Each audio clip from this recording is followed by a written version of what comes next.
ผีเห็ดผู้ใดก็เห็ดทางเมียนั้นเห็ดเมียเจ้าคอยได้จำออกป่ะวะเมื่อนั้นก็คือทางบ้านคือเพิ่นน่ะมีหีดมีคลองนะแม่นได้เห็ดคนจนเห็ด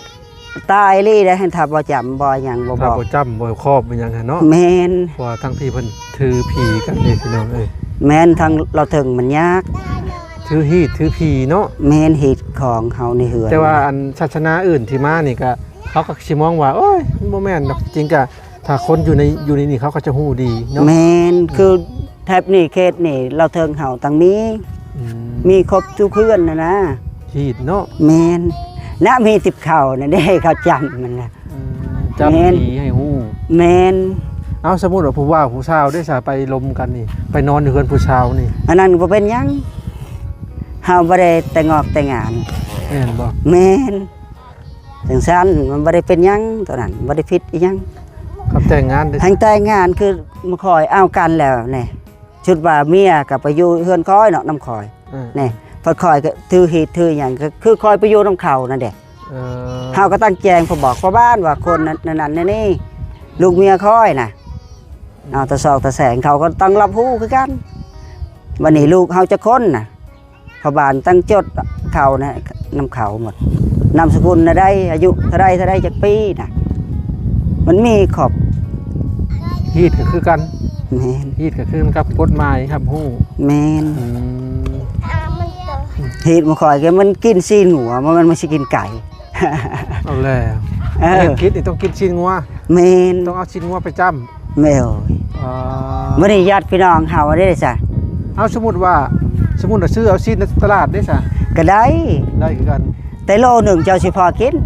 วันนี้ญาติพี่น้องเขาจะค้นแหละกลุ่มมาคอยเอาเจ้าสิพอกินยังสั่นเขาโมโหมานั่นจำให้คนกินวันนี้บอกพี่เราวันนี้เฮาก็ณญาติพี่น้องมารวมเด้ตอนเอากันก็คือเป็นนั่นนะแสดงว่าบ่แม่นคนถือฮีดบ่แม่นเขาแต่งตั้งฮีดขึ้นมาบ่วันนี้ฮีดก็อันนั้นก็ณเฮาจำแล้วก็ญาติพี่น้องนั่นเด้เฮาก็ถ้าชื่อสิ้นมาจำเฉพาะผีกะญาติพี่น้องมาหลายก็แม่นก็คือตอนเอาคือกันทางมาคอยผีหลายเนาะแม่นไก่ให้มันกินไก่ใกล้ๆนะเอาตอนนี้สิ้นหัวโลเท่าไหร่ล่ะ150,000น่ะอย่างนั้นแหละบอกให้ผู้เดียวเจ้าของเฮือนเฮาคือมาคอยนี่เห็นคอยอันนี้แค่อ้ายคอยถืออยู่โขกคอยบ่ได้ถือมาผีบอกเขาแบ่งให้คอยว่าเจ้าถือรถคอยบ่ถือบอกเขาคอยอยู่ผู้เดียวเนี่ยคอยจำแต่คอยก็ได้ใช่น่ะฮีดเจ้าไปซี่เนาะเมนทางคอยกี่เบ็ดนั้นแต่ว่าทั้งชุมคอยน่ะบ่ค่อยมีแล้วแนวถือศาสนาพุทธอันนั้นมีเจ้าถือยังบ่ทางคนลาวเนี่ยถือศาสนาพุทธนี่แหละแมนกับบริเวณแบบจ้ำจิ้มยังดอกแต่ว่ามันเห็ดอันนั้นว่ามันตายคนตายคือกันผีเห็ดฮะทางมาเจ้าหรือซ้ำมาคอยตีกับจังหวะกับจังหวะบ่ได้แต่เห็ดมาคอยนี่มันเห็ดคนเลยแม่นบ่แม่นเห็ดจนให้เจ้าประจำกันเห็ดตายนี่เลยนี่เป็นทางเหมียงเป็นทางมาคอยนี่เองกูตอนนั้นอายคอยเอาเมียได้ไปสู่เมียอยู่พูนอยู่ลาวกัน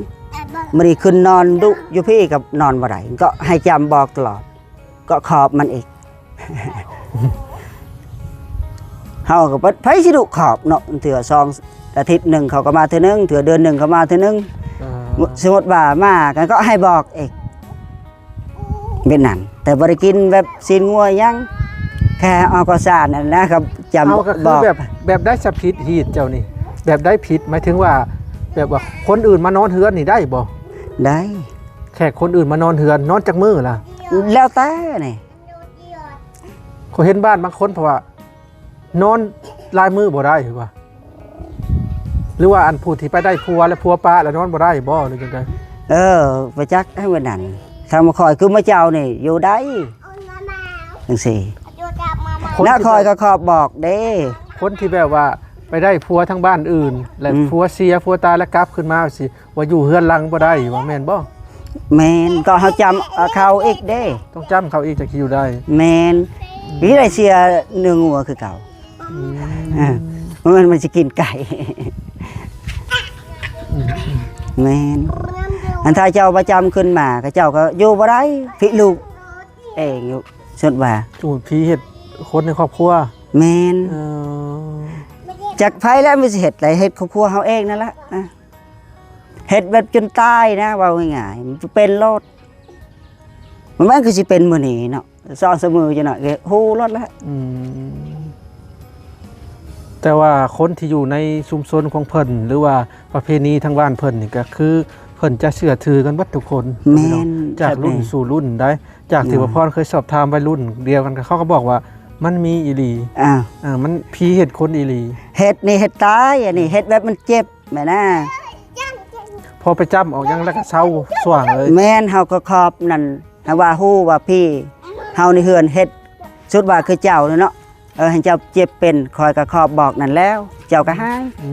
ม อันที่เอาเจ้าแบบนี้ก็บ่ได้เจ็บบ่ได้ไข้เอาอยู่บ่อยู่จักต้องเว้นจักกลางคืนเจ้าสิเป็นน่ะเป็นแบบมันสิตายโลดไปไวนั่นนะเถื่อมันวิดทองวิดอีหยัง พอไปจำแล้วเศร้าหายหวะลูก บัดนี้เฮาก็ขอบบอกเนาะ อันนี้คือกะ คือเจ้าเป็นกลางคืนสมมุติว่าคือคอยเป็นกลางคืนเฮาก็ขอบบอกพี่คือมื้ออื่นเช้าเฮาก็ตั้งออก อืม ไม่อีกอันนี้แค่ขอบบอกซื่อ อืมอืม ๆบ่ให้เฮ็ดว่าให้มันเศร้าเดี๋ยวสิให้กินดอกมื้ออื่นเช้าว่า เอานัดมือใดก็คือมื้อนั้นละต้องไปซื้อให้เพิ่นกิน เป็นได้เรื่องราวเพื่อนหลังนี่บ่ได้มีหยังสิ่งผิดปกติบ่ บ่ อืม แล้วบ่นี่ก็จักไปเงียบแล้วเนาะ หลายๆคนก็ว่า เจ้าที่เจ้าทางแฮงเนาะอืม บ่แม่นนะมันเป็นน้ำคนดอก จ้ะ คอยว่าเอาคนดีมาอยู่นี่เด้เนาะคนดีคนมีหัวคิดประดิษฐ์สร้างนะ เอาคนบ่กล้ากินเหล้ากินเบียร์นะให้เขาบ่อยู่เดี๋ยวมันสิเป็นจังได๋ ขออยู่ได้นะเนาะ โอ้ยอันนี้ชื่อว่าคนกินเหล้ากินเบียร์จังไปแค่ปะ เอาคนดีมาอยู่ซะนี่อ่ะบนฮ้อนๆนี่เนาะ เอา เป็นได้ใด มัน ขึ้นกับจิตเขาเองนะ กันนั่นแล้ว ขึ้นที่การกระทำเขาเองเนาะเฮาว่านะ ก็แม่น อืม อันนี้คือคอยเป็นจังซี่จะว่าเจ้ายั่วกินเหล้าว่าจังเมียไปสิตีลูกสิตีเมียเอาก็ไปเอาคนดีๆดูให้มาอยู่หรองดูมันสิเป็นคือกันหรือบ่เป็นน่ะ ว้าวนั่นคือว่าอ้าวทานกระชอนก็จะนั่นยังตายฉันเราเบียร์เราไม่ได้กินก็เป็นต่ออยู่เลยเนาะ คนเฮานั้น แม่น ใครอยู่ได้ในโลก มันเป็นน้ำข้นนะมันเป็นว่าอยู่นี่มันฮ้อนนั่นสั่นจังซี่เรื่องฮ้อนกี่ฮ้อนนั่นลิเฮาบ่ได้เฮ็ดผิดผลเนาะบ่ว่าผลสิเฮ็ดเฮาตลอดอ้าวเฮาเฮ็ดหยังเฮาก็ขอบผลแหละแม่นบ่น่ะ อันนี้ติหวานมันฮ้อนจังซั่นจังซี่บ่แม่นดอกเอ้าอยู่ใส่คือเก่าบ่ต้องอยู่นี่ฉันก็ลองเบิ่งไปย้ายอยู่เมืองอื่นก็เป็นน้ำคนเฮาเอง คนผู้เก่าคือผู้เก่าเนาะ อ้าว อืม อันนั้นคอยตอนนั้นก็อยู่กรุงเทพเมียไปก็อ้าวมันจะฮอนยังอีกอันนี้จะว่าจะฮอนอีกอยู่ไปอ้าว นี่ FC คนหนึ่งเขาคอมเมนต์มาว่าเพิ่นว่าที่ดินบ่อนแถวเจ้าอยู่นี่ดินห้อนก็คือความหมายว่า เวลามีคนมาอยู่แล้วจะอยู่บ่ได้ แค่นั้นแล้วคอยว่า มันบ่เกี่ยวนะ จะอยู่บ่ได้ เป็นน้ำเจ้าของเฮือนเองนี่ดอก ก็คือทางนั้นเจ้าไปอยู่ตอนกรุงเทพก็ยัง เอ้อ หนีปะกันบ่ แม่น น่ะ มันขึ้นกับตัวบุคคลเนาะ แม่นั่นน่ะให้อยู่โรงงานเฒ่าแก่อยู่กับเฒ่าแก่ อืม อ้าวเจ้าฮอนยังอีก อยู่ตึก2ชั้น3ชั้นนะฮะ โอ้ ช่วงนี้ก็มีคนมาลิ้นนั่นจะบ่ บ่มี บ่มีเลยช่วงนั้นมีดุเนาะ บ่อึด พอมีเกิดเรื่องจังกันนี้เบิดคนให้กำลังใจก็บ่ แม่น เออ เฮาฮู้ว่าเฮาบ่มีเงินแหละ เฮาฮู้แล้วเฮาเสียรักเขาฮู้ว่าเสียรัก เขาเอิ้ ที่ น อัน ว่า นั้นหมู่เคยมาลิ้นนำเฮากับหมู่บ่มาเนาะ คล้ายๆว่าหมู่กินหาง่าย เด้อ หมู่ตุยหายาก เนาะก็แม่นอลีเห็นกับตา ก็เห็นคือคอยตอนนี้เจ้าก็เห็นนี่ไผอยู่ในเฮือนมีแต่ไปสิป้อนเมื่อกี้นี้มาเราลงมาดุเยอะดอกน่ะ เรามาแล้วก็มาเผื่อวางประโยชน์ไปจังเนาะเอารถมอเตอร์ไซค์จะไปจักไปใช่เลย หากเอาไปบุนี้แต่ก่อนเราก็บ่ได้เอาไปคือกัน โอ้ แม่นแต่เราว่าข้าวน้ำกันเราว่าบ่มีก็มาเอาเด้อว่ะข้าวซอกข้าวสารมาเป็นหยังบ่ให้ทานหมดจังหน่อยก็ไปเอาอยู่ดอกเรายังเห็นอยู่พี่นอกจักเขาบ่เห็นให้เขาขี่รถผ่านแบบนี้ ตอนนั้นกบเขียดบ่เห็นว่ะจักคนมาใส่ดิบจะออกแนวจังฮอกะมาให้กินน่ะมาให้ผีให้แน่จะน่ะก็ขอเงินแล้วล่ะน่ะ อ้าวตอนนี้พี่เจ้าว่าเฮ้ยมีเครียดวะจับเครียดได้เด้อคอยสิซื้อจักอยู่ใส่ดิคน ก็ว่าบ่มี คือว่าแหละเวลาเฮาเสียหลักในส่วนหลาย แม่นบัดปึ๊บเฮาเกิดอุบัติเหตุอันนี้ฮอดเขาขี่รถผ่านแถบนี้ทางใหญ่ยังบ่เห็นเลย เออ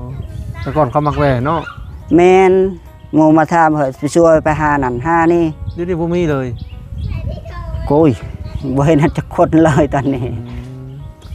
แบบนี้แหละเสียหลักมาเลยมันตอนเฮามีหรือว่าตอนเฮาอยู่พร้อมหน้าพร้อมตามันก็แบบนึงคนเฮาเนาะ แม่นคืออานุกคอยสิโอ้ยเอาเงินคอยก็หลายเลย ใช่ อานุก มายืมเงิน แม่นแต่เกิดอุบัติเหตุเห็นว่าสิขอนั่นน่ะสิขอปลอมนะก็ไปจับมันยังให้คอย เงิน200,000คืนนั้นเงินสดๆได้ให้เขาไปเบิ่งกะคักชื่อมันเป็นสิคอของแต่ว่าสิไทยเอาอาทิตย์ดึกสิไทยยังเท่าปานนี้แบบทองเหลืองเนี่ยนะสิคอทองเหลืองเนี่ยนะแบบมันเป็นของแท้ของปลอมนะก็แบบใส่ซอยเขาขายแถวตลาดนะ ไปจับให้คอยยังเห็นคอยเว้าเลยตอนนั้นน่ะ ไม่ใช่ตอนนี้ ไปจากนำเมียหมดเงินก็หานำกันนะพอจงให้คอยแน่ตอนไปก็ใครแน่คอยกลับมาแต่ฝุ่นจนบ่มีอารมณ์เลยคอย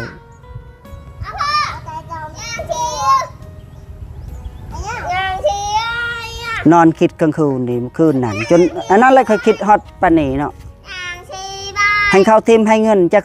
10หรือ20ใครแน่อันนี้กีบนึงคอยยังบ่เห็นเลย500กีบก็ยังคอยบ่มีเมื่อนั้นก็มาแต่ให้สีซ้ำนี่คอยยังบ่ทันมาคอยจนให้เลยคืนนั้นจนหมดคืนฮอดคิดฮอดปานนี้แล้วคอยจะจ่อยเนาะเจ้าเอาสิบ่คิดสิได้คิดสินอนคือว่าอยากหลับอยู่แต่มันบ่หลับแบบสิหลับก็คิดแบบเพื่อตอนเช้าลูกอยากกินนั่นกินนี่มันนี่เขาหากับข้าวเอกจะไหนอยากกินขนมกลางเวรนี่เห็นปะพวกนั้นเบิ้งน่ะไปแช่แล้วใส่เพิ่นนะไม่แช่ใช่เบิ่งจักบาทดูฮะ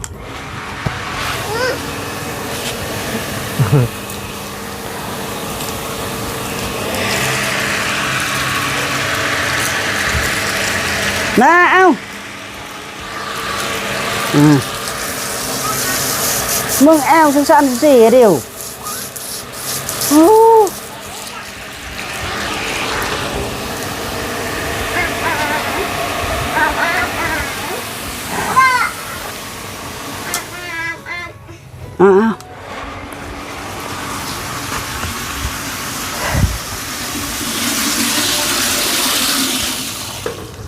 เอาแล้วนะพี่น้องตอนนี้ก็มาฮอดช่วงท้ายคลิปแล้วเนาะซึ่งสำหรับคลิปนี้กันนี่แหละนะพี่น้องได้พูดคุยกันเรื่องราวทางไอ้แก้วเนาะทั้งเพิ่นก็อุกใจแห้งนะพี่น้องนี่แหละนะพี่น้องเพิ่นก็บอกว่าถิ่มภาระให้เพิ่นทั้ง2คนเนาะเพิ่นก็อุกใจนะพี่น้องแถมไปแล้วก็บ่ได้บอกบ่ได้ลาหยังเลยเพิ่นว่าเนาะพี่น้องซึ่งก็จักสิว่าใดซึ่งค่าไฟได้จ่ายแล้วนะพี่น้องประพรได้ไปจ่ายแล้วเนาะ257,000 กีบค่าไฟแต่เดือนหน้าเดือนไหนนี่ก็บ่ฮู้ว่าสิเท่าใดเด้อนะพี่น้องเนาะสมมุติว่าเดือนละ 40-50เพิ่นก็จักสิมีเงินเสียแล้วบ่เนาะถ้าบ่เสียเดือน1 2เดือนเพิ่นก็สิตัดคือว่าแหละเนาะเอาแล้วพี่น้องสำหรับคลิปนี้บ่พรขอตัวไปก่อนเอาไว้ EP หน้ามาพอกันใหม่เนาะสำหรับเคสของไอ้แก้ว